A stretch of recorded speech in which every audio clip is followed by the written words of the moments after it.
selalu setia, memenuhi keperluanku. Tak pernah Dia mengecewakan. Yesusku tak pernah gagal.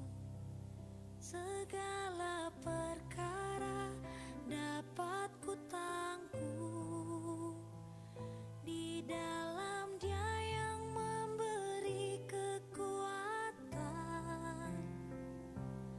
Tuhan Yesus penolong dan sahabat.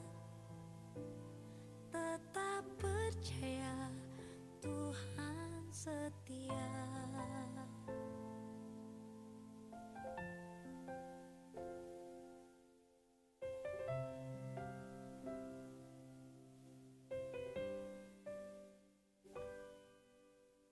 Penolong yang selalu setia,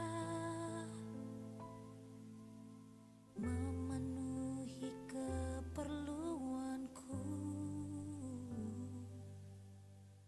Tak pernah Dia mengecewakan. Yesusku tak pernah gagal. Segala perkara dapat ku tangguh di dalam Dia yang memberi kekuatan. Tuhan Yesus penolong dan sahabat. Tetap percaya Tuhan setia.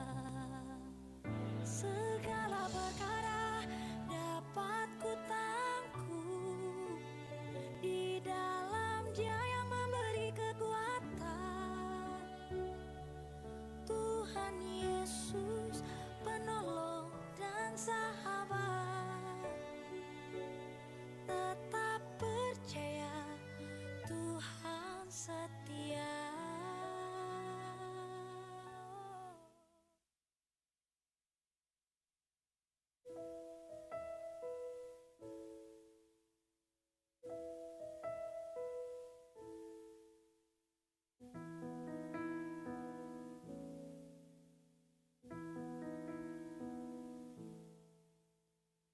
Berikan ku hati seperti hatimu, yang penuh dengan belas kasihan.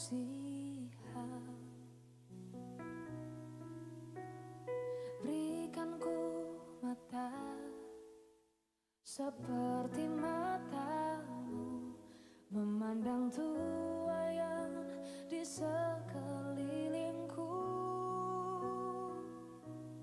Berikan ku tanganmu untuk melakukan tugasmu.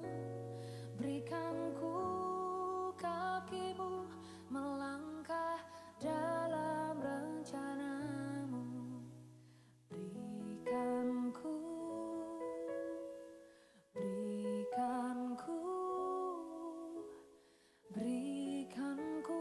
hatimu.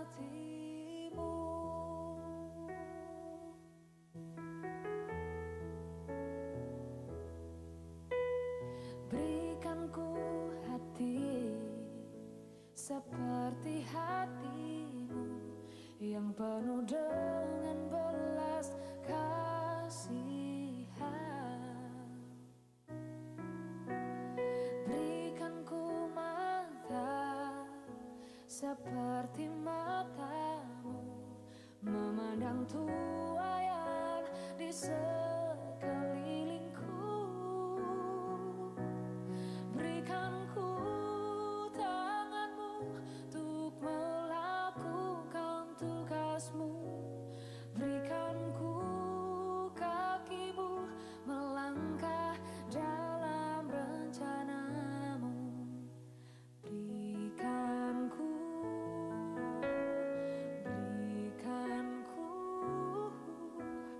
hatimu.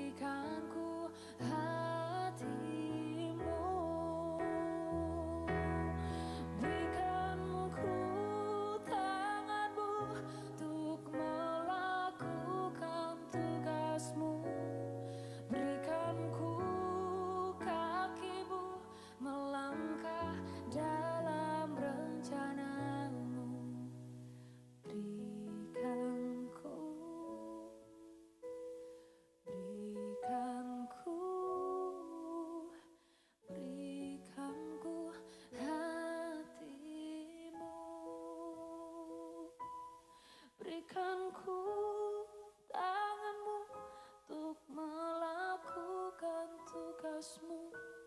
Berikan ku kakimu melangkah dalam rencanamu. Berikan ku hatimu. Berikan ku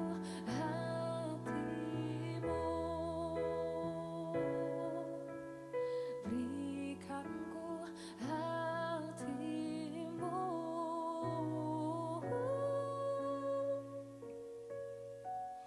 Berikan ku hatimu.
Selamat pagi jemaat yang dikasihi oleh Tuhan, Shalom.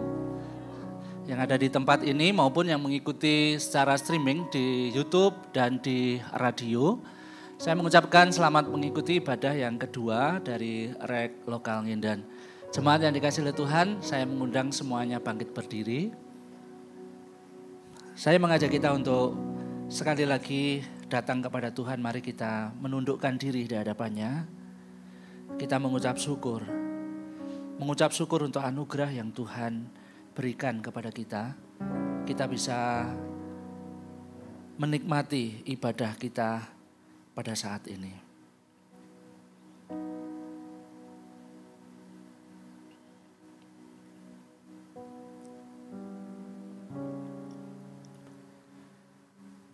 Terima kasih untuk undanganmu Tuhan. Terima kasih untuk kasih karunia-Mu yang melayakkan kami menghampiri tahta-Mu yang kudus pada pagi hari ini. Kami mau menyerahkan ibadah kami ke dalam tangan Tuhan. Kami berdoa biarlah setiap umat-Mu, jemaat Tuhan yang hadir di tempat ini, maupun yang mengikuti melalui siaran streaming, kami bisa menikmati persekutuan yang indah bersama dengan Tuhan.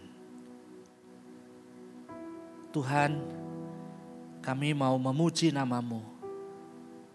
Kami mau bersorak meninggikan nama Tuhan. Biarlah sepanjang ibadah ini, nama-Mu yang terus kami muliakan. Ya Tuhan, limpahkanlah berkat dan rahmat-Mu bagi kami. Kami membuka ibadah ini di dalam nama Tuhan Yesus Kristus, Juru Selamat kami yang hidup. Amin. Silakan duduk, selamat beribadah. Tuhan memberkati kita semuanya.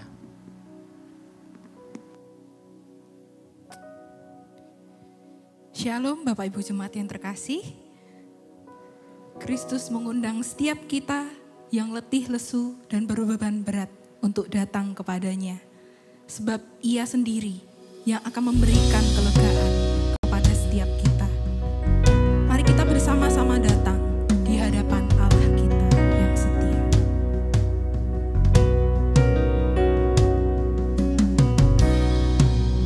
Tiada yang dapat pisahkan ku dari terangnya kasih-Mu. Kau hadirkan ketenangan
Jemaat Tuhan, di dalam keberdosaan kita, sesungguhnya tidak ada satupun dari kita yang layak untuk datang ke hadirat-Nya.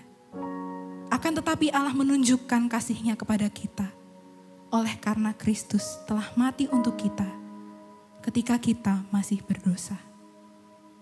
Oleh sebab itu mari jemaat Tuhan, pada saat ini kita datang kepada-Nya, mengakui segala dosa dan pelanggaran kita, dan memohon anugerah pengampunan-Nya.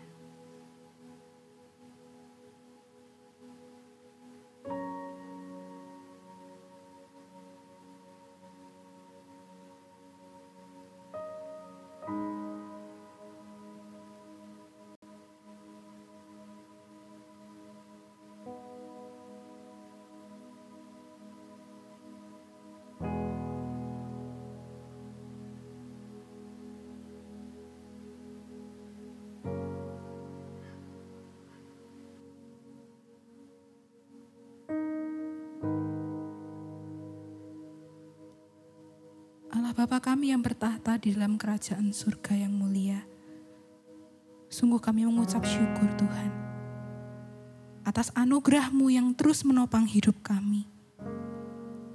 Kasih setia-Mu yang tidak pernah berkesudahan atas setiap kami. Sekalipun seringkali kami berlaku tidak setia kepada-Mu. Bahkan Engkau telah menyatakan kasih-Mu yang terbesar melalui pengorbanan putra-Mu yang tunggal, Yesus Kristus, untuk memperdamaikan setiap kami. Kami yang semula adalah seteru-seteru-Mu, telah Engkau tebus. Bahkan Engkau rela menanggung segala kesalahan kami. Saat ini kami mau datang di hadapan-Mu Tuhan, memohon ampun. Kalau seringkali kami masih enggan menyerahkan diri kami untuk menyatakan pendamaian Allah kepada sesama kami. Ampuni kami Tuhan kalau kami masih lebih mengutamakan pemenuhan hak kami dan bukannya pemenuhan kehendak Allah di dalam hidup kami. Ya Tuhan, kiranya anugerah-Mu, pengampunan-Mu yang sempurna itu boleh melayakkan setiap kami, memampukan kami untuk kami dapat berjalan di dalam rencana-Mu. Dan biarlah di dalam hidup kami, di dalam penyembahan kami pada saat ini, hanya nama-Mu, hanya kemuliaan-Mu yang nampak bagi kami. Hanya Engkau saja yang kami tinggikan. Terima kasih Bapa.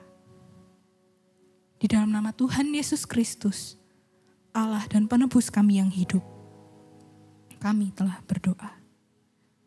Amin. Jemaat Tuhan, saya undang untuk bangkit berdiri, dengarkanlah berita anugerah Allah. Allah yang telah memulai pekerjaan yang baik di antara kita, akan meneruskannya sampai akhir pada hari Tuhan kita, Yesus Kristus. Sebagai respon atas anugerah keselamatan yang telah Tuhan nyatakan bagi setiap kita, mari kita bersama-sama menyatakan pengakuan iman Nisea Konstantinopel yang berbunyi demikian. Aku percaya kepada satu Allah, Bapa yang Maha Kuasa, pencipta langit dan bumi, dan segala yang kelihatan dan yang tidak kelihatan, dan kepada satu Tuhan Yesus Kristus, satu-satunya anak Allah yang diperanakkan dari Bapa sebelum alam semesta, Allah dari Allah, terang dari terang, Allah yang sejati dari Allah yang sejati, diperanakkan, bukan dicipta, sehakikat dengan Sang Bapa, oleh siapa segala sesuatu dicipta, yang untuk kita manusia dan untuk keselamatan kita telah turun dari sorga dan diinkarnasikan oleh Roh Kudus dari anak darah Maria dan dijadikan manusia. Ia telah disalibkan juga bagi kita di bawah pemerintahan Pontius Pilatus. Ia menderita dan dikuburkan, dan pada hari ketiga ia bangkit kembali, sesuai dengan kitab suci, dan naik ke sorga, dan duduk di sebelah kanan Bapa. dan ia akan datang kembali dengan kemuliaan untuk menghakimi orang yang hidup dan yang mati, yang kerajaannya takkan berakhir. Dan aku percaya kepada Roh Kudus, Tuhan dan pemberi kehidupan, yang keluar dari Bapa dan Anak, yang bersama-sama dengan Bapa dan Anak, disembah dan dimuliakan, yang telah berfirman dengan perantaraan para nabi. Dan aku percaya satu gereja yang am dan rasuli. Aku mengakui satu baptisan untuk pengampunan dosa, dan aku menantikan kebangkitan orang mati dan kehidupan di dunia yang akan datang. Amin, amin. Muliakanlah Kristus, Tuhan dan Raja kita. Mari kita bersama-sama memuji Dia yang telah mati dan bangkit menebus kita semua.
segala raja.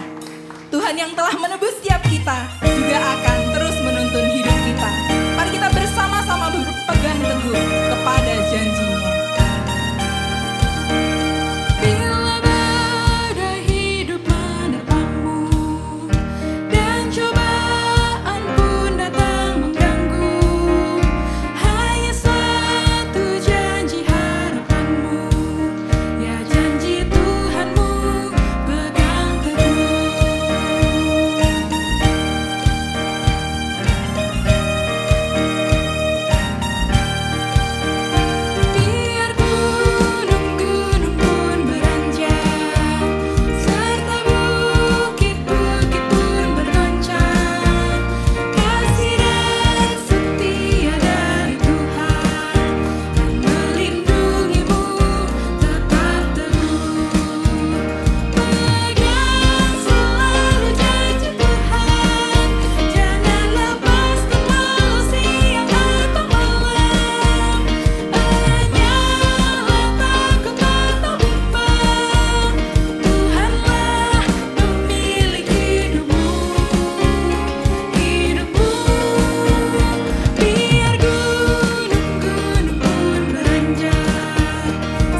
Jemaat Tuhan, saya persilakan untuk duduk kembali.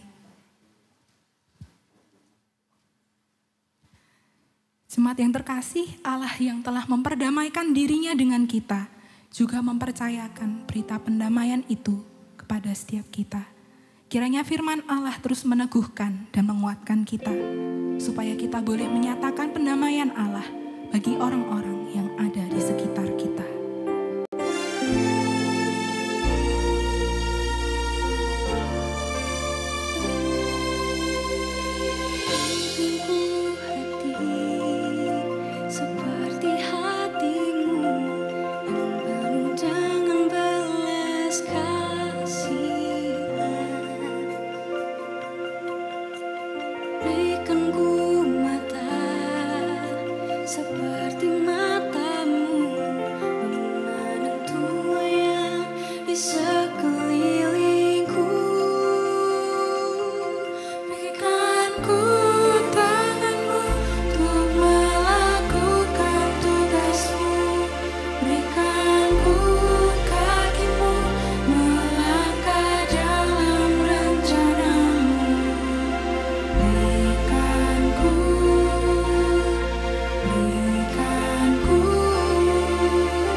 Mari kita berdoa.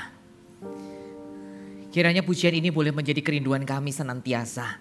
Pada saat kami boleh meminta seperti hatimu. Punya mata seperti mata Tuhan. Kiranya kami boleh melihat dan peka bagaimana kehidupan kami senantiasa. Bukan hanya milik Engkau, tetapi bagaimana kehidupan kami boleh dirasakan oleh sesama kami. Saudara kami, keluarga kami. Dan pada saat kami boleh beribadah bersama-sama hari ini.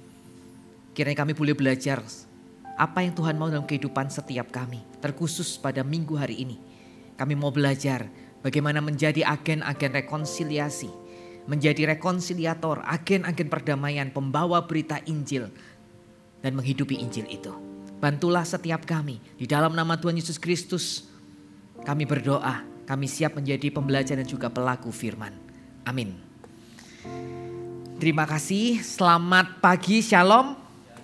Apa kabar jemaat terkasih? Waduh, ada yang bingung. Baik, ada yang diam begitu ya. Coba kalau motivator yang ngomong begini, apa kabar? Semua katakan. Luar biasa, kan selalu begitu ya. Tapi kalau ditanya di gereja gini masih bingung-bingung nih baik apa nggak baik kan begitu. Bagi saya baik karena katanya saya disindir tadi KU1, bukan disindir sih langsung diomongin ya. Rasanya kok 1 tahun nggak bertemu di gereja Nginden. Masa 1 tahun sih Bapak Ibu? 2 tahun tambah ya. Hari ini kita akan membahas satu bagian firman Tuhan melanjutkan eksposisi di 2 Korintus 5 ayat 18 sampai 21. Saya juga menyapa rekan-rekan saudara kita yang ada di online, kiranya senantiasa bersemangat beribadah meskipun dengan jarak jauh begitu ya. Hari ini kita akan bahas satu bagian hanya ayat 18 sampai dengan 21. Tetapi kiranya kalau lama mohon maaf. Kalau kangen kan butuh waktu panjang kan gitu ya kalau gitu ya. Kangen apa enggak? Kalau kangen kan berarti butuh waktu panjang untuk ngobrol kan ya. Jadi kalau nanti ada yang sudah mulai begini-begini sudah pantatnya panas langsung saya kasihkan contoh kan itu ceritanya ya. Hari ini kita akan bahas satu bagian firman Tuhan yang menggelitik saya. Membuat saya lebih cepat selesai. Naskah khotbahnya ini paling cepat. Dari kemarin sore sudah selesai gitu ya. PPT-nya yang lama sampai malam gitu. Tetapi banyak yang membuat hati saya gundah gulana sampai chat ke Bu Nike, Bu khotbah hari ini kok rasanya mak jelek gitu ya. Bu Nike khotbahnya hari ini memunculkan banyak perasaan-perasaan begitu. Mari kita pahami bersama-sama bagaimana menjadi agen rekonsiliasi yang Tuhan mau. Mari kita baca bersama-sama secara bergantian. Ayat 18 saya akan bacakan, ayat 19 jemaat terkasih yang membacakannya. Kemudian selanjutnya sampai selesai. Inilah firman Tuhan. Dan semuanya ini dari Allah yang dengan perantaraan Kristus telah mendamaikan kita dengan dirinya. Dan yang telah mempercayakan pelayanan pendamaian itu kepada kami. Sebab Allah mendamaikan dunia dengan dirinya oleh Kristus dengan tidak memperhitungkan pelanggaran mereka. Ia telah mempercayakan berita pendamaian itu kepada kami. Jadi kami ini adalah utusan-utusan Kristus. Seakan-akan Allah menasehati kamu dengan perantaraan kami. Dalam nama Kristus kami meminta kepadamu, berilah dirimu didamaikan dengan Allah.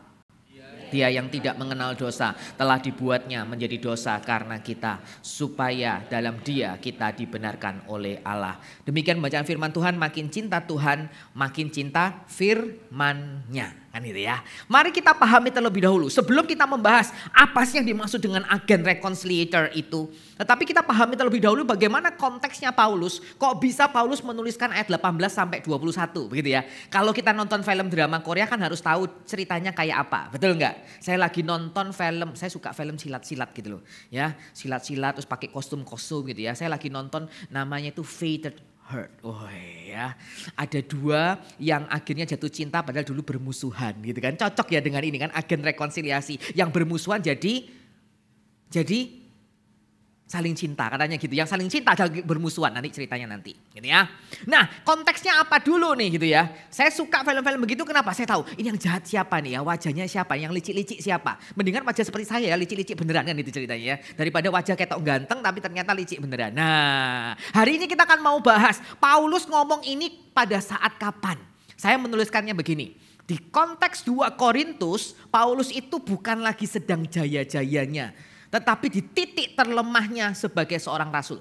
Dia disalahpahami, direndahkan, bahkan dipertanyakan. Apa iya ini Paulus rasul yang besar itu? Apa iya modelannya kok gak meyakinkan? Konteksnya ke sana. Sehingga pada saat Paulus menuliskan ayat-ayat tersebut, maka kita bisa memahami bagaimana orang itu disalahpahami. Sekarang saya mau nanya jemaat di tempat ini maupun yang di online. Pernahkah Anda disalahpahami? Pernah ya? Lebih banyak mana? Disalahpahami atau menyalahpahami? Bingung ya toh ceritanya. Nah sekarang kita ngomong disalahpahami. Kalau sudah disalahpahami, apapun yang kita perbuat salah nggak? Salah. Ya toh, mau maju ya salah, mau mundur ya salah, mau minta maaf ya salah, betul enggak? Di Jarno katanya kok Kristen nggak punya kasih kan gitu ya. Serba salah kalau kita disalahpahami. Saya menggebu-gebu kenapa? Saya juga disalahpahami Bapak Ibu ya. Keluar kantor baik-baik, dikatakan gak baik-baik. Sampai ada lawyer dan kawan-kawan, betul enggak? Gak ngomong baik-baik, kok lebih selamat? Kadang-kadang saya jadi bingung, betul enggak? Iya kan? Lebih baik ngomong apa gak ngomong nih kalau saya marah? Lebih baik ngomong. Tapi kalau ngomong takutnya salah sakit hati. Masa mendem, betul enggak? Nah ini loh konteksnya, disalahpahami. Dan dipertanyakan kerasulannya. Bahkan di pasal 1 ayat 23 dikatakan bahwa Paulus mengatakan kiranya Allah sendiri yang menjadi saksiku. Kenapa? Konteksnya adalah dia begitu mengasihi Korintus, begitu mengasihi jemaat Korintus. Tetapi kenapa jemaat Korintus itu berkali-kali membuat hatinya sedih? Betul enggak? 1 Korintus masalahnya apa? 2 Korintus masalahnya apa? Saat saya kuliah di teologi, saya suka membuat mapping-mapping. Karena waktu saya belajar enggak banyak begitu ya. Jadi waktu belajar itu malam hari dan sebagainya. Saya minta pengecualian ke kampus, tolong jangan jam 11 malam suruh tidur. Jadi saya dapat satu kamar khusus gitu ya. Bersyukur itu dari SCT saya. Terus saya bisa lembur sampai jam 2, jam 3 pagi gitu ya. Pokoknya enggak ada jam malam buat saya. Yang penting kamu jangan rame-rame ya Andi. Iya gitu. Yang penting kalau buat Indomie gak ketahuan kan gitu ceritanya ya. Kadang-kadang anak-anak itu kalau lapar-lapar gitu ya asrama cowok nih. Kok ada Indomie? Ada. Tempat saya itu banyak camilan. Jadi anak-anak kecil mau camilan di rumah saya ya. Kan gitu. Nah disalahpahami itu susah. Saat saya sekolah teologi. Saya juga pernah disalahpahami. Maksudnya baik tapi jadi tersangka. Serius saya pernah jadi tersangka. Jadi rasanya di P21 kan itu gimana gitu ya. Gimana handphone saya itu disita. Gara-gara apa? Jempolmu harimaumu, katanya gitu kata penyidik. Dan itu yang menjebloskan saya siapa? Orang Kristen, hamba Tuhan juga, gereja gede. Kadang-kadang bingung, ya enggak? Apapun yang dilakukan salah. Itu disalahpahami. Enggak enak. Itu konteksnya Paulus saat menuliskan kitab 2 Korintus ini. Disewayangi. Kalau enggak kenal disalahpahami masa bodoh, betul enggak? Saya enggak kenal nih, ya wis. Betul kan? Terus ternyata yang menyalahpahami saya itu orang terdekat saya. Lebih susah lagi enggak? Lebih susah. Iya kan? Loh saya aja tinggal 8 tahun di satu kantor. Saya sudah hidup bersama mereka, membuat sukses. Kan kalau manusia kan ngitung-ngitungan kan gitu ya. Aku ini sudah 8 tahun hidup bersama kamu. Membuat perusahaanmu yang dulunya parah menjadi besar. Bla bla bla. Kenapa kamu membuat begini? Mendingan aku diem-diem aja harus keluar kelunung gitu toh. Betul enggak? Serba salah kalau disalahpahami itu. Dan Paulus merasakan itu. Dan saya paling suka kalau sekolah teologi itu buat mapping. Gitu ya. Terus kemudian saya ngomong gini, kitab Korintus dan kitab 2 Korintus itu penuh banyak masalah. Betul kan? Jadi Bapak Ibu kalau mau belajar bagaimana Paulus membuat solusi. Bagaimana Paulus merumuskan sebuah rumusan masalah. Dan mencari solusinya itu di Korintus enak tenan kalau belajar. Saya suka bagaimana orang itu merumuskan sebuah masalah kemudian mencari solusinya. Betul kan? Karena itu kan ilmu pinternya. Nah Paulus menuliskan. Apa yang dilakukan oleh Paulus? Coba saya tanya Bapak Ibu yang disalahpahami. Rasanya pengen ya ngomong. Duduk, aku ini bukan kayak seperti kamu lakukan loh. Betul nih. Betul kan? Kalau disalahpahami pengen membela enggak? Ayo. Pengen mengklarifikasi apa enggak? Kamu kok gitu sih? Aku ini loh gak ngapa-ngapain. Kamu kok mikirin kayak gitu? Salahmu kan gitu. Betul enggak? Kalau perlu, Cici, bela no aku kan gitu ceritanya. Ayo kamu bela siapa? Bahkan pada saat saya disalahpahami oleh kantor, kemudian saya harus melanjutkan ke lawyer, ke pengadilan. Sampai mikir, ini siapa yang akan jadi saksinya kan itu ceritanya. Apa iya dia mau jadi saksi? Kadang-kadang kita susah. Pertanyaannya begini, apa yang dilakukan oleh Paulus?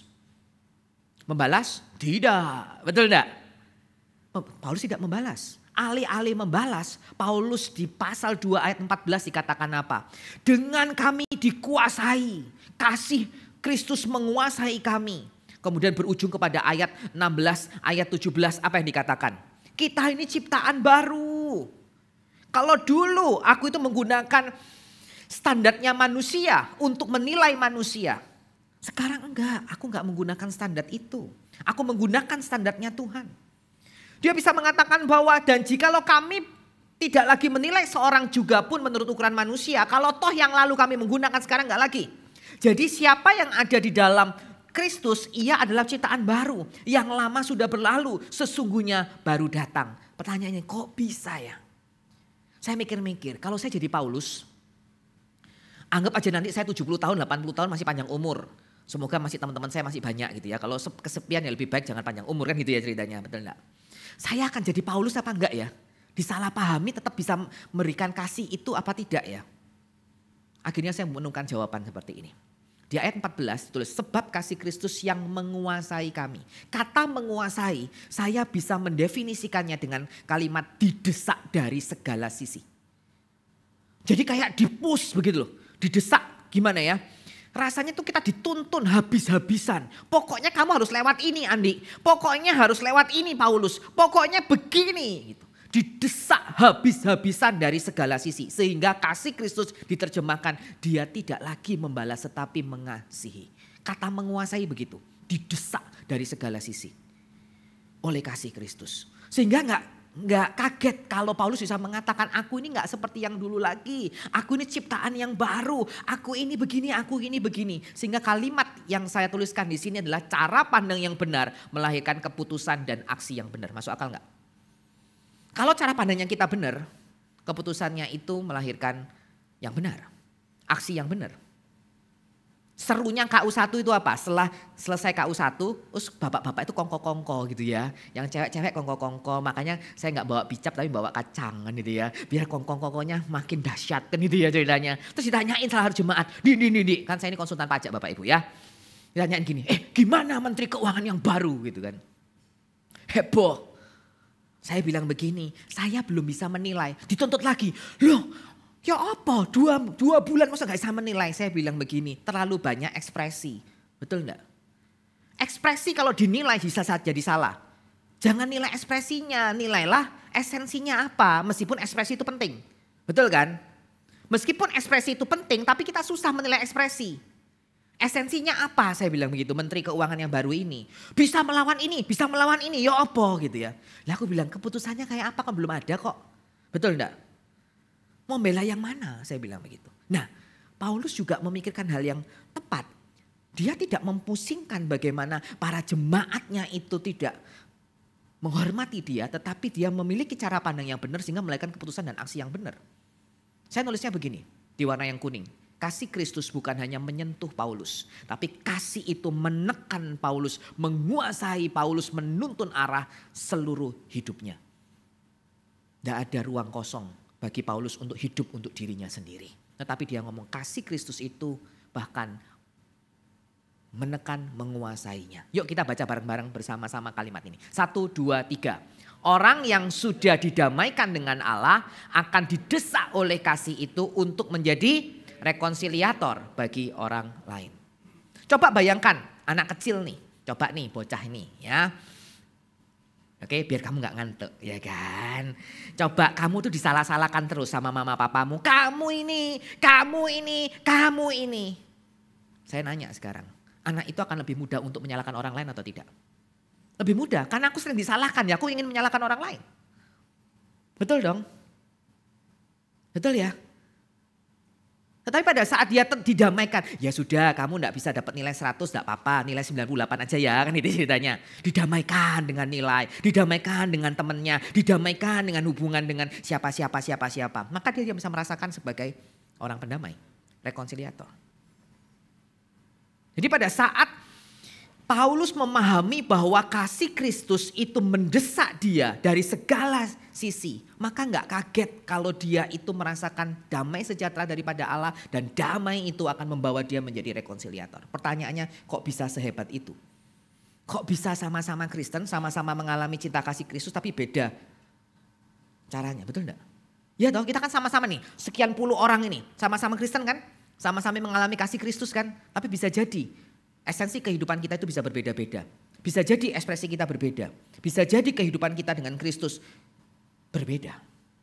Kenapa? Saya ngomong begini. Kalau Bapak Ibu mengenal saya sekian 20 tahun yang lalu, mungkin saya adalah orang yang sangat sombong sekali. Kenapa? Karena kasih Kristus belum menaklukkan saya, kan itu ceritanya ya. Saya ngomong begini, yuk kita baca bareng-bareng ya. 1, 2, 3. Kasih Kristus tidak sekedar menenangkan Paulus, kasih itu menaklukkannya. Betul enggak? Enggak cuma dipuk-puk, kalau anak orang ibu-ibu bilang dipuk-puk, enggak. Tapi dia bukan hanya menyentuh, bukan hanya menenangkan, tapi menaklukkan Paulus. Siapa sih Paulus? Orang yang benci banget, betul enggak? Dengan pengikut Kristus. Betul kan? Karena dia enggak percaya Kristus itu adalah Tuhan Allah. Tetapi kok bisa berubah 180 derajat, betul enggak? Bagaimana kehidupan Anda dan saya? Apakah sungguh-sungguh kasih Kristus Injil itu menaklukkan Anda dan saya? Ia melayani bukan karena mudah, tapi karena sudah dilayani dengan kasih itu terlebih dahulu. Hari ini saya mengajak setiap Anda dan saya untuk belajar bagaimana cara pandangnya Paulus ini sehingga melahirkan aksi yang tepat. Dan dia memberikan suatu penjelasan yang sangat sederhana. Dan itu memberikan satu pemahaman, undangan yang nyata untuk Anda dan saya menjadi rekonsiliator dunia. Yang pertama, Allah sebagai inisiator pendamaian. Di ayat 18 sampai 19a dituliskan secara jelas. Dan semuanya ini berasal dari Allah yang telah mendamaikan kita dengan dirinya oleh Kristus. Kata semua ini melingkupi seluruh aspek kehidupan Anda dan saya. Ciptaan baru, berarti identitas yang baru. Pengampunan, berarti ngomongin masalah pengampunan yang mendasar dari kehidupan Anda dan saya. Dan itu hidup bagi Kristus, bukan lagi hidup bagi Anda dan saya. Semuanya itu dimulai dari Allah, bukan dari kita. Kata pendamaian, logika berpikirnya begini. Saat kita tahu ada mendamaikan, maka ada perseteruan. Betul ya, ada pertikaian dong, ada perselisihan dong. Kalau ada kata damai, ada tengkar-tengkarnya dong, betul enggak? Dan kita tahu itu konteksnya apa? Konteksnya adalah relasi manusia dengan Allah rusak karena dosa. Sudah dalam kondisi apapun kita tidak bisa mengenal Allah. Makanya toh kalau kita bisa beriman pun itu karena intervensi Allah. Kalau toh kita bisa merasakan kasih Allah itu pun karena Allah sendiri yang memberikan respon. Maka kita ngomong, tengkar nih. Aku dan kamu tengkar nih. Aku dengan Allah bertikai, berseteru. Maka Allah mendamaikan dirinya. Saya memberikan begini logikanya. Allah itu kan maha kudus, betul ya? Allah itu maha adil, betul ya? Kesalahan manusia pasti menyebabkan hukuman, betul enggak? Kita percaya bahwa setiap dosa pasti ada konsekuensinya. Itu adalah responnya Allah. Kenapa kok Allah murka dan memberikan hukuman? Ya karena Allah sifatnya kudus dan maha adil. Masuk akal dong. Paham ya? Tetapi kok Allah yang mendamaikan dunia dengan dirinya? Balik kucing ta ini. Gak jadi marah ta Tuhan ini. Gak jadi ngasih hukuman kah? Kayak mama-mama itu biasanya ya. Kayak saya juga sih. Sudah ya dengan karyawan gitu ya. Tak potong gajimu 1,2 juta. Gara-gara mati tanaman saya. Saya suka tanaman Bapak Ibu ya. Kalau mati itu sedih seperti belahan kasih saya itu mati kan itu ceritanya ya. Marah itu saya ngomong. Tapi mau motong 1,2 juta untuk 4 karyawan. Rasanya kok susah banget. Betul enggak? Itu manusia. Hukuman jadi sangat, tak SP ya kamu ya. Tapi enggak keluar SP. Kenapa enggak tega? Bukan begitu. Allah menyatakan dosa pasti ada konsekuensinya. Pasti ada hukumannya. Pasti. Dan Allah tidak menyangkal itu. Kenapa? Allah tidak bisa mendinai dirinya sendiri. Betul kan? Tapi hukuman tetap jalan. Tapi Allah yang mendamaikan. Nggak bisa. Sehingga kalau saya ngomong begini. Ia itu tidak menunggu kita sadar. Ia mencari kita lebih dahulu. Contohnya paling gampang. Ya. Di Kejadian 3 saat manusia jatuh dalam dosa. Siapa yang cari siapa? Manusia yang cari Tuhan, Allah lapor. Tuhan aku sudah salah. Atau Allah yang cari, Adam, Hawa kamu di mana? Siapa yang cari? Tuhannya ya yang jalan-jalan cari ya. Bukan manusianya ya. Manusia ngapain? Sembunyi. Saya ngomong. Cerita ini sangat relevan dari kehidupan Anda dan saya sejak umur kecil. Ada lagi anak-anak kecil gak yang datang di sini. Cuman kamu Dek. Ya, mohon maaf ya. Kalau kamu punya salah. Kamu langsung cerita papa mamamu gak? Atau sembunyi-sembunyi? Malu ya, tak ceritain ya. Kak Andi juga punya salah. Pertama kali yang saya sembunyikan adalah nilai bahasa daerah. Ya, nilainya dapat 55 Bapak Ibu. Itu nilai terjelek saya waktu itu. Ya, gaya ya, sombong banget saya ya. Nggak ada rumus saya nilai 6, 7 itu nggak ada. 9, 10, 9, 10 gitu. Banyak 10-nya. Dapat 55 seperti hantaman badai menerpa gitu ya. Tahu nggak? Kalau zaman dulu saya, kalau ada ulangan, dikasih ke papa mama untuk tanda tangan. Betul nggak? Sama? Wah berarti umurnya sama dengan saya kan itu ya. Yang kecil-kecil ini enggak ya. Ada every time you have an exam, kamu akan keserahkan nggak nilainya ke papa mama? Every time exam, tanda tangan papa mama? Oh masih ada ya, bagus ini sekolahnya. Sekolah mana? Enggak ini dia. Betul enggak? Nah papa saya itu tanda tangannya ruwet Bapak Ibu, tanda tangannya gini. Gini-gini, wah susah ditiru, betul ya. Mama saya itu paling gampang, kan namanya Lim Ing Moy. Jadi lim gitu ya, ini tok lim gitu tok. Gampang, yang penting ada Z-nya. Gitu ya. Tak tiru, papaku tahu. Apa-apaan nih bahasa daerah 55, tahu gak hukumannya apa? Saya pernah cerita loh, dapat door prize. Hukumannya apa? Suruh ngemut kreweng, tahu kreweng gak? Nggak ada yang tahu, kalau yang ketawa yang tahu berarti kreweng itu pecahannya genteng. Ya, dibuat apa? Untuk main engklek. Karena papa saya mengatakan, saya sembunyikan itu. Betul kan? Coba deh Bapak Ibu nostalgia waktu jadi anak kecil. Kalau punya kesalahan langsung ngomong gak?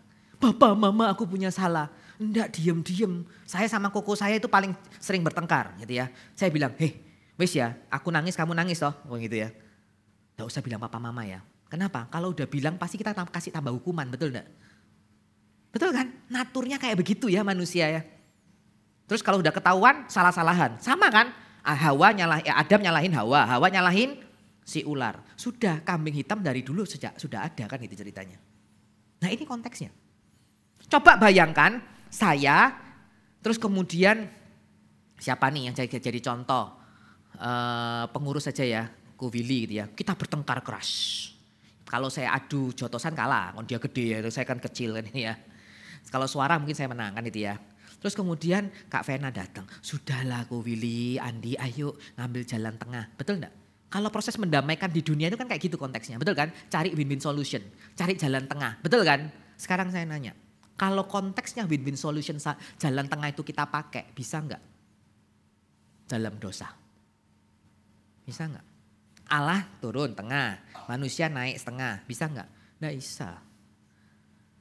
Hanya untuk bisa tahu Tuhan itu mengasihi aja kita perlu belas kasihan Tuhan kok. Nggak bisa. Makanya yang kuning kita baca bareng-bareng yang keras 1, 2, 3. Anugerah selalu bergerak lebih cepat daripada pertobatan manusia. Dan itu yang dinyatakan. Kenapa kok ini menjadi penting? Penting biar kita nggak sombong. Kalau toh kita bisa jadi agen perdamaian, kalau toh kita bisa jadi rekonsiliasi, kalau toh kita bisa menyampaikan Injil kepada rekan kita yang belum mengenal Injil, jangan sombong. Kenapa? Anugerahnya itu selalu lebih cepat daripada kita. Sekalipun toh kita bisa cerita, sekali toh kita bisa mendamaikan, kalau toh kita mendamaikan diri dengan orang lain yang menyalahpahami, jangan gitu, jangan sombong. Ini menjadi penting. Kalau enggak, manusia itu gampang sekali sombong. Inilah yang menjadi bagian pertama yang Paulus pahami. Kasih Allah itu bukan respon terhadap pertobatan kita. Pertobatan kita lah respon terhadap kasih Allah. Jika Allah menunggu kita berusaha, menunggu kita berubah, perdamaian tidak akan pernah terjadi. Betul apa betul? Gak akan pernah terjadi. Kita ini bukan kayak anak kecil untuk bisa membuat mama papa kita berpaling. Paham ya? Coba saya nanya, papa, ini papanya betul ya? Oh ya betul ya. Anak salah, betul ya? Kemudian anak langsung berubah drastis. Biasanya kan kalau anak kecil gitu ya, habis dimarahin kan mau ngambil hati orang tua, betul kan? Dia jadi lebih rajin, betul enggak? Tersentuh enggak hatinya? Gitu kan? Allah enggak gitu. Allah, kita itu mau melakukan perbuatan baik. Enggak membuat dia itu pilih kasih. Kasih Allah itu ya sudah, kasih Allah duluan baru kita bisa berbuat baik gitu loh. Beda loh. Paham ya? Konsepnya berbeda sekali. Nggak mungkin. Kayak tadi. Ini kita, ini Allah. Apakah kita bisa sampai di tengah? Apakah perbuatan baik kita itu membuat Allah bisa menengok kita? Tidak. Beda dengan agama lain. Saya pernah tinggal bersama oma saya. Kurang lebih 3 bulan, 4 bulan gitu ya. Saya cucuk dari Jember begitu ya. Terus oma saya di Surabaya di Undaan. Jadi oma saya itu Konghucu kuat, Dewi Kwan Im banget gitu ya, belas asih banget begitu. Terus tahu nggak? Yang saya selalu nikmati dengan oma saya dan saya selalu hidupi sampai hari ini adalah menolong orang. Hatinya itu baik banget. Tahu nggak apa yang dilakukan? Oma saya itu punya uang baru. Biasanya kalau dapat angpau dari cucu anaknya kan dapat uang baru toh, betul enggak? Dia itu simpen. Terus dia itu tuker, tahu nggak? Setiap pagi Dia itu melipat dari 2.000-an, 5.000-an, 10.000-an, dia lipat jadi 4. Seret jadi 4. Terus dia masukkan ke dompet atau kantong kecil. Dia bawa pagi-pagi kan biasanya jam 5 sudah tai chi kan itu ya. Nanti jam 6 dia pergi nanti beli tawa atau apa, beli apa. Tahu nggak? Oma saya itu gampang sekali ngasih orang. Entah itu 2.000, 10.000. Dia ngomong begini, kalau kita punya, kita kasih. Kita ini udah banyak salah sama, kalau dia ngomongnya kan gengkung, betul ya, penguasa langit. Kita itu punya banyak salah. Menebusnya itu dengan ini loh, memberi. Apalagi kita ini cungkuoren. Kita itu Chinese minoritas. Kalau kita nggak baik sama orang, siapa yang akan bela kita? Itu oma saya. Sampai hari ini pun saya hidupi itu. Saya selalu bawa uang baru. Setiap kali saya mau kasih, saya kasih. Bukan untuk pamer Bapak Ibu. Tetapi saya menghidupi hal baik kan. Tapi konteksnya bukan membeli pertobatan dengan uang itu, bukan. Tetapi bagaimana ucapan syukur Anda dan saya.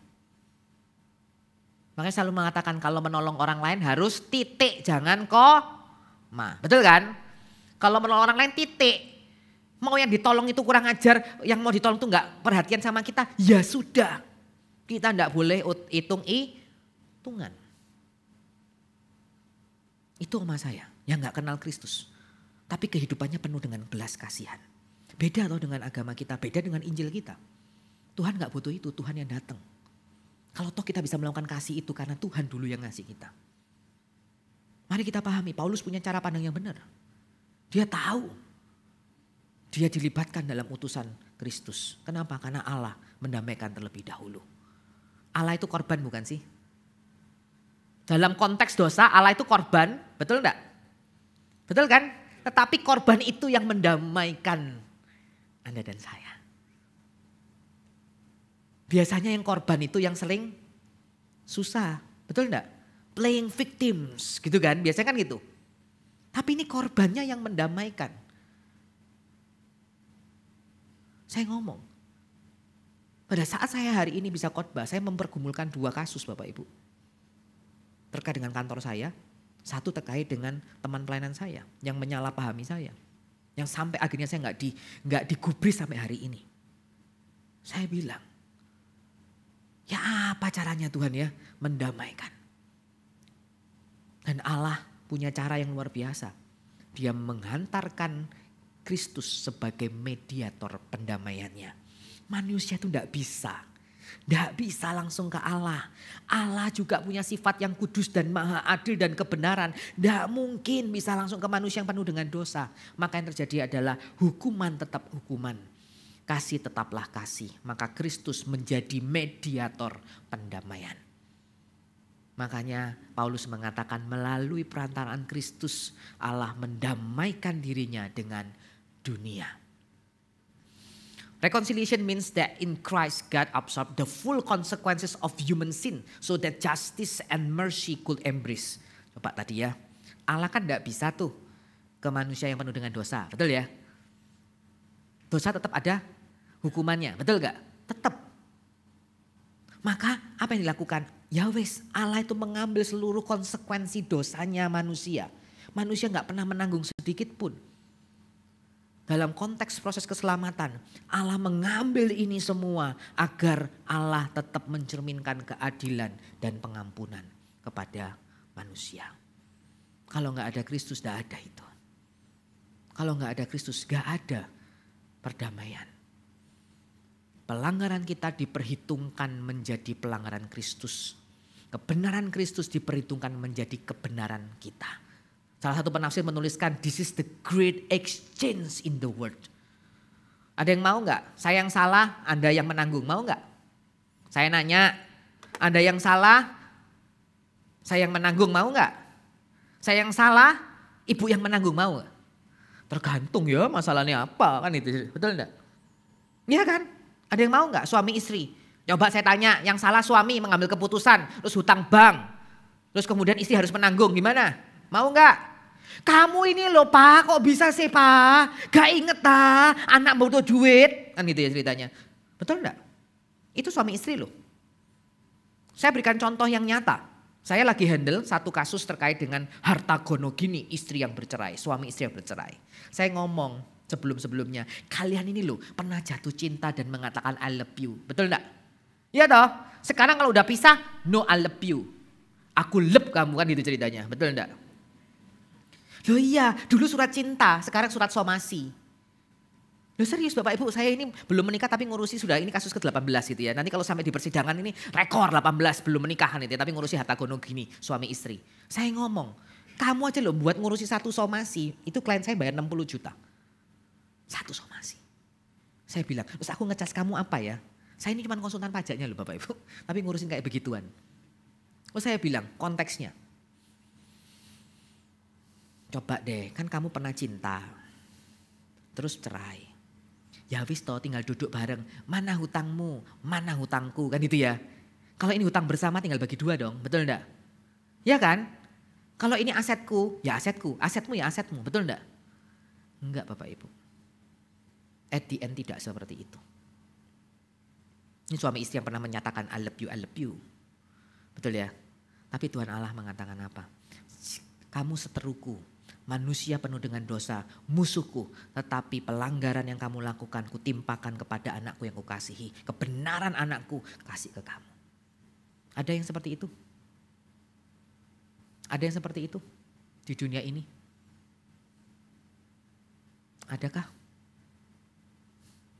Dan itu menjadikan Anda dan saya diperdamaikan oleh Allah. Yuk kita baca bersama-sama 1, 2, dan 3. Salib bukan sekedar kayu, itu tahta kasih dan keadilan Allah. Di sana kasih tidak mengabaikan keadilan dan keadilan tidak meniadakan kasih.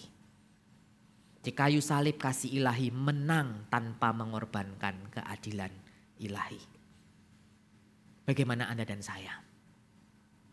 Sudahkah sungguh-sungguh kita menghidupi keadilan dan kasih hidup bersamaan? Adakah cinta kasih yang seperti ini? Tak ambil pelanggaranmu, ku kasih kebenaranku. Adakah seperti ini? Gak ada. Itu poin kedua. Allah menginisiatorkan semua rancangan perdamaian. Yesus menjadikan mediatornya. Dan sekarang kita dilibatkan jadi agen perdamaiannya. Seperti apa itu? Mari kita pahami bersama-sama. Mari kita pahami bersama-sama. Kita sebagai komunikator perdamaian, saya suka sekali dengan kata komunikator perdamaian. Kenapa? Apa yang kita sampaikan, gestur kita, body language kita, cara hidup kita, itu menjadi komunikasi yang baik bagi kepada orang-orang yang membutuhkan perdamaian. Agen rekonsiliasi, pemberita Injil. Saya tahu kalau kita ikut gitu ya, ikut penginjilan, kadang-kadang susah ya. Alasannya apa? Aku ini kan gak bisa ngomong, betul gak? Pak Misi, ya. Betul kan? Susah, aku ini mau ngomong beritakan Injil itu susah. Aku ini bukan orang yang cerewet kayak Andi. Rasanya ngomong tanpa mikir kan itu ceritanya. Tetapi saya ngomong, sebagus-bagusnya kita tutur kata kita. Tetapi gak diimbangi dengan kehidupan Anda dan saya, percuma. Betul enggak? Ngono kok ngomong masalah Injil, gitu kok ngomong masalah kasih Kristus. Mereka aja gak punya kasih kok mana kita, betul enggak? Gak masuk akal. Wele pelit banget, parkir di pinggir jalan, deket rumahnya aja sudah ngomel-ngomel. Padahal udah ada yang parkir, gitu kok menyatakan cinta kasih dengan tetangga. Gak masuk akal. Mari kita lihat undangan Tuhan Allah atas Anda dan saya. Allah tidak membutuhkan siapapun untuk rancangan perdamaiannya. Saya jelaskan ya. Allah tidak membutuhkan siapapun untuk rancangan perdamaiannya. Tetapi Allah tetap beranugerah. Allah melibatkan manusia dengan misi perdamaian dunia. Saya tulis remember. Apa? Ingat.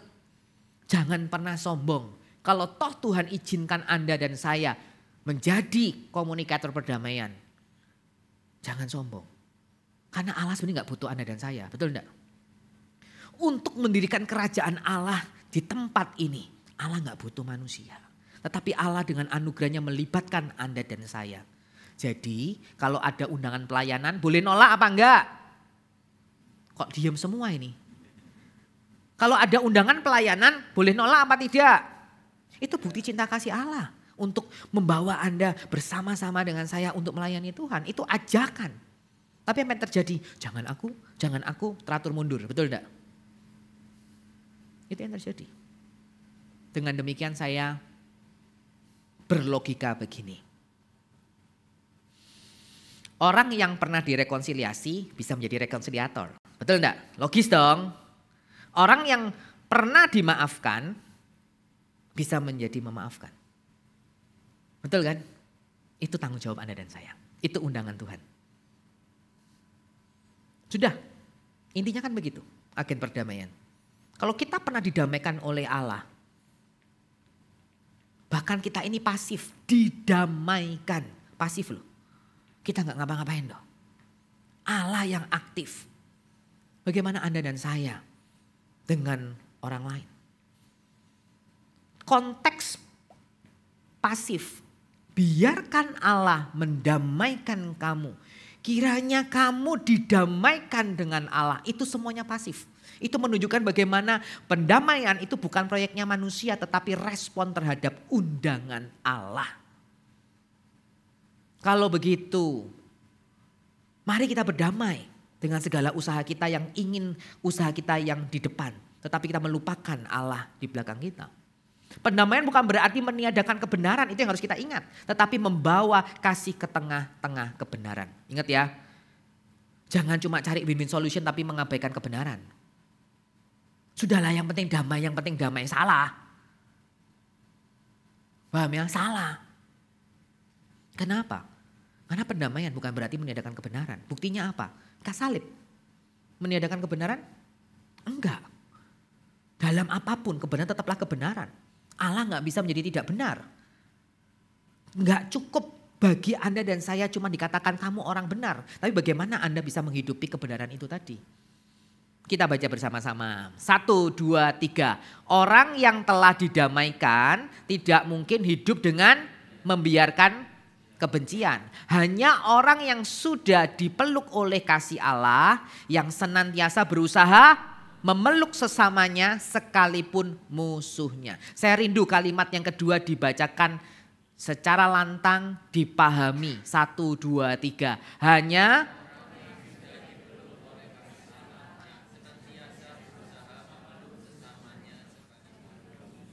betul enggak?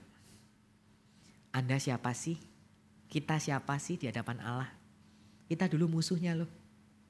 Betul enggak? Musuhnya loh ini, seteru Allah. Tetapi Allah itu mau memeluk kita. Allah yang menginisiasikan, Allah yang mengirimkan anaknya untuk menjadi mediator. Dan saat ini musuh itulah dijadikan alat, dijadikan media, jadikan agen berproses bersama untuk bisa mengenalkan cinta kasih Allah. Kurang apa? Dulu musuh, Allah sendiri yang mendamaikan dengan musuh tersebut. Dan saat ini pun musuh itu digunakan, dipakai Allah, diberikan anugerah untuk menjadi partner Allah dalam misi dunia. Dalam misi pendamaian dunia. Bagaimana Anda dan saya? Bukan musuh aja susah untuk mengasihi, betul enggak? Betul kan? Apalagi musuh. Bagaimana mungkin?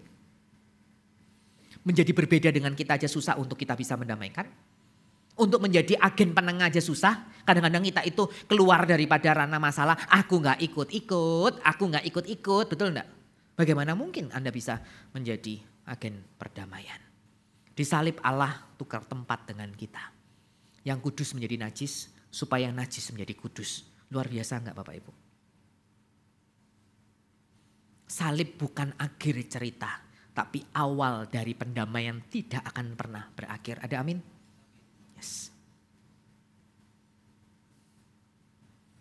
Allah mendamaikan dirinya dengan dunia. Mengajak Anda dan saya menjadi utusan-utusan Kristus. Dan itu artinya adalah pendamaian tidak akan pernah berakhir. Karena Anda dan saya masih hidup di tempat ini. Hidup berdampingan dengan orang-orang. Hidup berdampingan dengan lingkungan. Pertanyaannya, apakah sungguh-sungguh kita menjadi agen rekonsiliator? Allah gak ngutus malaikat-malaikat untuk memberitakan perdamaian. Betul gak? Ia mengutus orang-orang yang dulunya bermusuhan dengannya. Tapi kini telah diperdamaikan. Yang kuning kita baca bareng-bareng ya.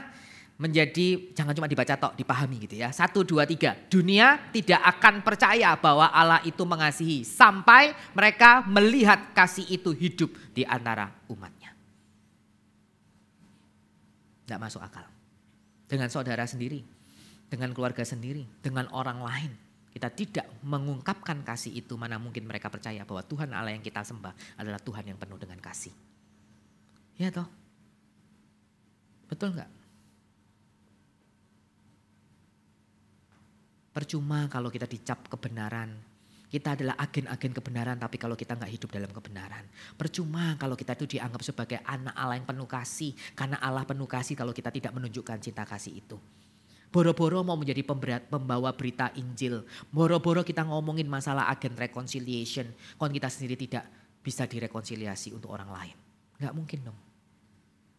Mari kita merenungkan kehidupan Anda dan saya. Bagaimana kehidupan Anda dan saya yang seharusnya yang Tuhan mau. Jangan-jangan kita cuma menghindari masalah. Jangan-jangan kita tidak mengambil bagian padahal Anda dan saya diundang secara khusus untuk menjadi partner Allah sebagai agen-agen rekonsiliasi. Banyak contoh kita bisa melakukan hal yang sederhana. Tidak perlu jadi konsultan, tidak perlu jadi siapapun, jadi ibu rumah tangga pun bisa seperti itu. Apapun profesi kita, apapun status kita. Mari kita layani. Semuanya itu berakhir di salib.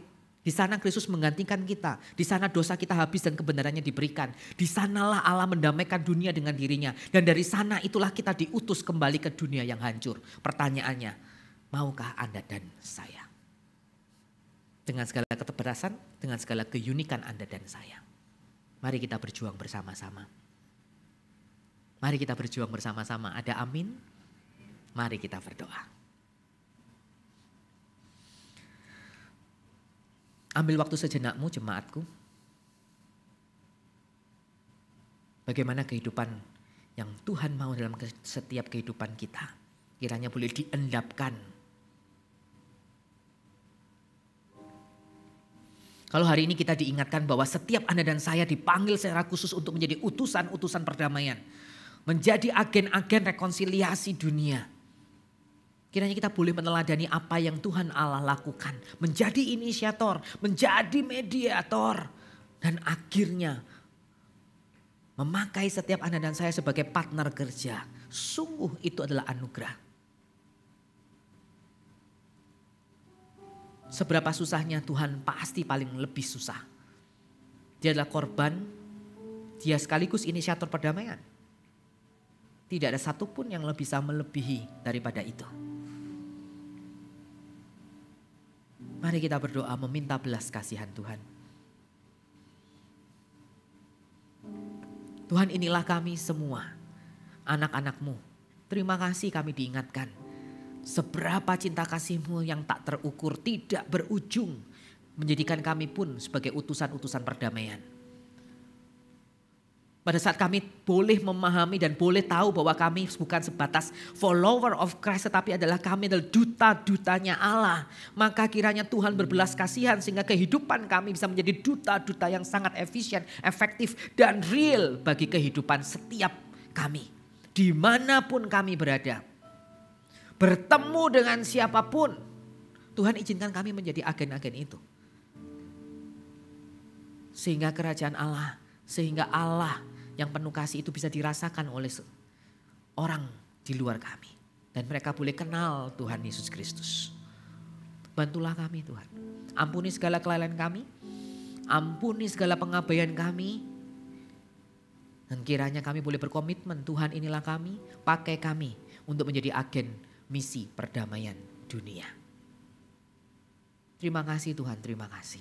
Di dalam nama Tuhan Yesus Kristus, inilah doa sembahyang kami. Jemaat katakan, amin.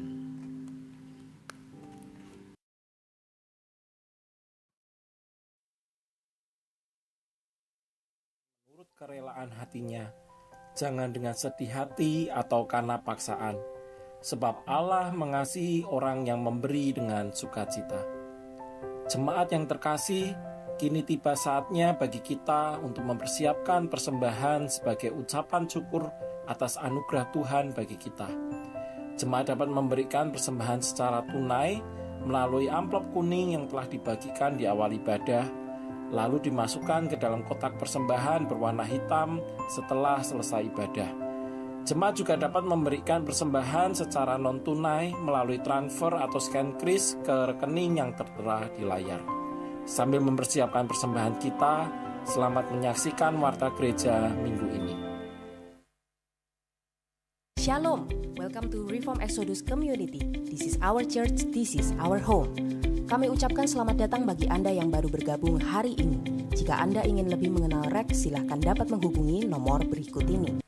Hai, salam sehat bagi kita semua dalam kasih Kristus. Jumpa lagi bersama saya, Dia Negara. Saya adalah seorang dokter keluarga atau yang biasa disebut Family Medicine and Family Care bila di luar negeri. Seorang dokter yang bukan hanya mengobati, tetapi juga menemani dan mencegah terjadinya penyakit sejak lahir, anak-anak, remaja, dewasa, hingga lansia. Ibarat menjadi seorang sahabat di dalam perjalanan di tiap fase kehidupan. Namun, saya pribadi lebih suka disebut sebagai seorang konsultan bagi pasien-pasien saya. Koncone wong sing kesulitan, konsultan. Pernah enggak Bapak Ibu suatu kali bingung mencari kacamataku nih di mana ya? Padahal kacamata itu kita sendiri yang taruh di sini loh. Atau ketika kita pulang kerja, kita lihat bayangan kita di depan cermin, kok sama lungsetnya ya kayak baju kita, sampai kita pingin setrika wajah kita. Atau ketika teman-teman, anak, cucu manggil kita untuk foto, mereka semua emosi, pingin kita cepet-cepet karena kita sudah nggak bisa satset seperti dulu. Cerita-cerita itu umum saya dengar dari pasien-pasien di dalam praktek sehari-hari. Kabar baiknya, hal tersebut dapat dipelajari, dipahami, bahkan dicegah dan dibalikkan dengan arah dan cara yang benar. Yuk, saya mau mengajak kita semua dalam suatu acara seminar kesehatan dan talk show yang berjudul Transia Sehat dan Awet Muda yang akan diadakan di Reckninden. Di dalam acara tersebut akan dibahas bagaimana kita dapat menjaga kesehatan tubuh, terutama lansia, secara holistik, baik secara biologis, psikologis, maupun sosial. Dan bagaimana kita dapat melakukan latihan-latihan sederhana yang dapat kita lakukan di rumah agar kita dapat menjalani kehidupan lansia ini dengan lebih sehat. Dan yang lebih utama, bagaimana pandangan firman Tuhan agar kita dapat menjalani hidup lansia kita ini dengan penuh sukacita. Ingat ya, catat harinya, tanggalnya, jamnya, dan jangan lupa daftar. Saya tunggu ya. Demikianlah informasi untuk minggu ini. Tetap semangat, God bless you, see you next week. Ada beberapa hal yang ingin saya ulangi dan tegaskan pada saat siang hari ini. Yang pertama adalah mengenai seminar kesehatan Bapak Ibu. Saya mengucapkan terima kasih untuk kita semua yang sudah mendaftar. Dan pada saat ini masih dibuka, tetapi sewaktu-waktu bisa ditutup karena mengatur kapasitas ruangan yang disediakan di tempat ini. Terakhir sudah mendekati angka 100, mungkin hari ini sudah 100. Jadi Bapak Ibu yang belum mendaftar bisa segera mendaftar supaya nanti bisa mengikuti acara ini ya. Jadi acara ini gratis dilaksanakan di tempat ini dan nanti ada banyak hal yang Bapak Ibu dapatkan. Ada door prize, ada materi yang baik untuk kita bisa simak bersama-sama. Jadi sekali lagi silakan mendaftar saat ini juga. Informasi mengenai acara ini dan link pendaftaran Bapak Ibu bisa akses di rec.org.id/event. Jadi Bapak Ibu bisa mendaftar melalui link ini ya. Lalu yang berikutnya adalah kegiatan yang akan dilaksanakan oleh Exo Youth dari seluruh rek lokal yang ada di Surabaya. Nah ini dilaksanakan pada tanggal 1 bulan November pukul 5 sore di tempat ini. Nah ini gabungan dari Reckninden, Mer, GM dan juga nanti Kutisari.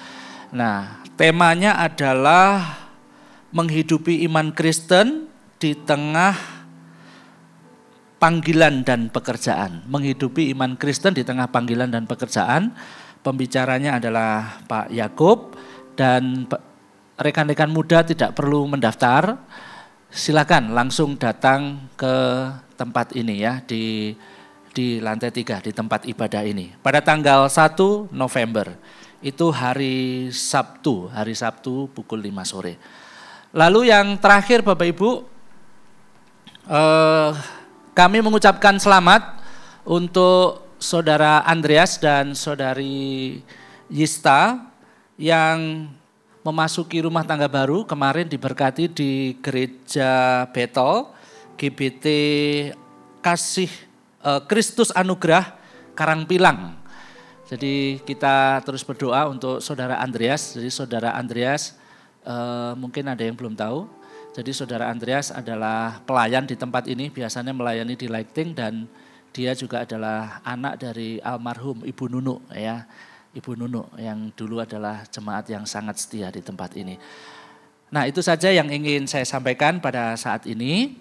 Saya menyambut Bapak Ibu yang baru pertama kali beribadah di tempat ini, bisa angkat tangan jika ada sebentar yang baru pertama kali. Ada? Oke, ada.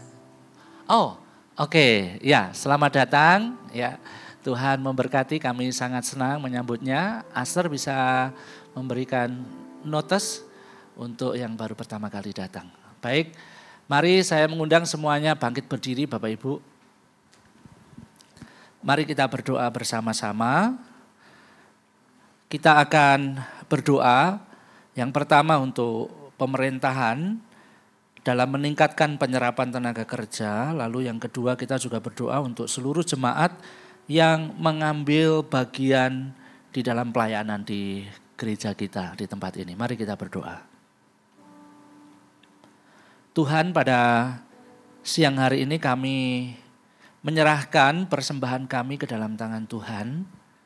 Inilah ucapan syukur kami, dan Tuhan biarlah Engkau memberkatinya, memakai untuk kemuliaan nama-Mu, melalui pekerjaan, pelayanan yang Tuhan percayakan di gereja-Mu di tempat ini. Kami terus berdoa menyerahkan untuk umat Tuhan, biarlah Engkau juga yang akan terus memberkati di dalam kehidupan hari lepas hari.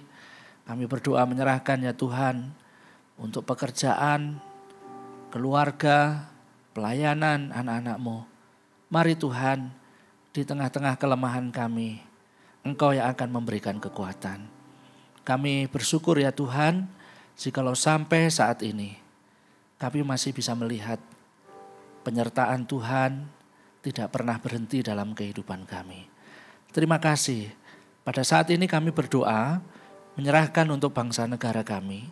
Kami menyerahkan untuk pemerintah di dalam meningkatkan penyerapan tenaga kerja.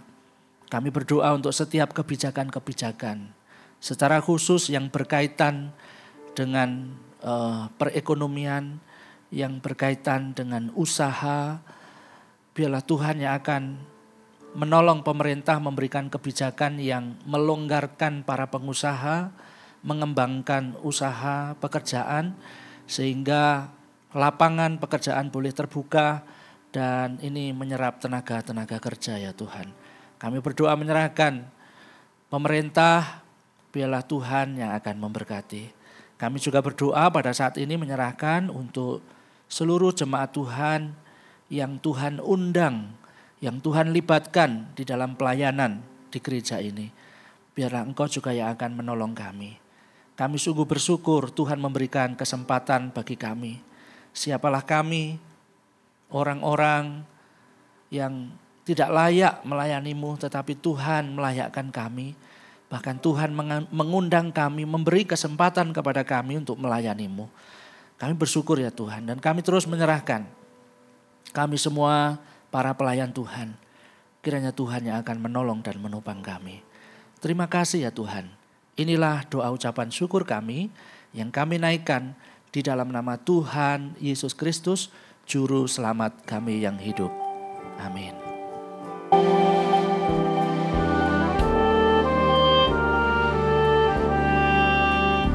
Puji Allah Bapa Putra, puji Allah Roh Kudus, ketiganya yang esa.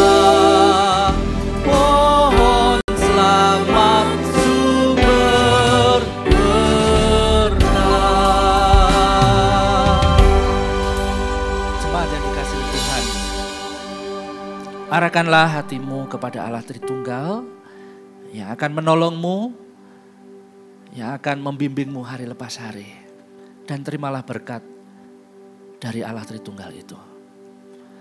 Kiranya Allah Bapa yang akan memberkati dan melindungimu hari lepas hari. Kiranya Tuhan Yesus Kristus menghadapkan wajahnya kepadamu dan memberikan engkau kasih karunia.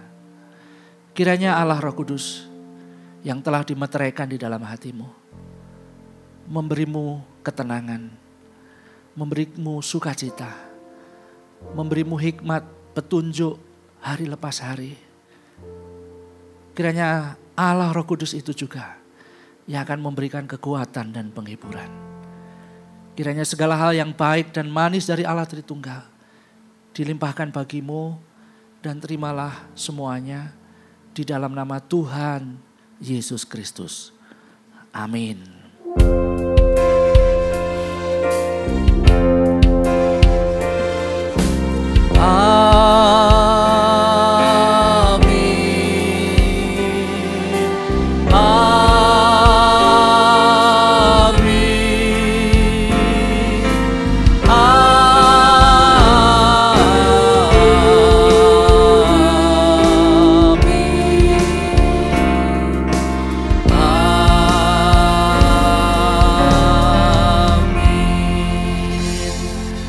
Dipersilakan duduk kembali mengambil waktu teduh. Selamat hari Minggu, Tuhan memberkati. Terima kasih juga untuk semua pelayan. Tuhan memberkati.